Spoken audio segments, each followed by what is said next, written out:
അല്ല, എന്ത് ചെയ്തിട്ടാ നീ ഇതിനകത്ത് കിടക്കുന്നത്? നീ എന്താ കരുതിയത്?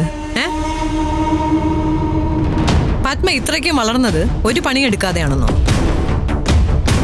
പലപ്പോഴായി ഞാൻ നിന്നോട് സൂചിപ്പിച്ചിട്ടുണ്ട്, ഒതുക്കേണ്ടവരെ ഒതുക്കിയും വെട്ടി മൂടേണ്ടവരെ വെട്ടി മൂടിയും തന്നെയാ ബിസിനസ്സിലായാലും സൊസൈറ്റിയിലായാലും പത്മ ഏറ്റവും മുകളിൽ നിൽക്കുന്നത്.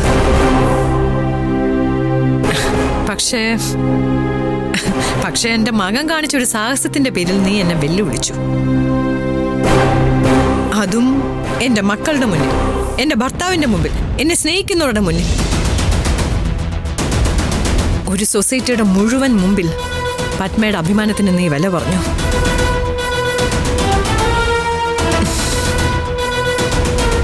ഇതിനകത്ത് നിന്ന് നീ പുറത്തിറങ്ങോ? അല്ല, എന്റെയും എന്റെ മകന്റെയും ജീവിതത്തിലേക്ക് നീ തിരിച്ചു വരൂ?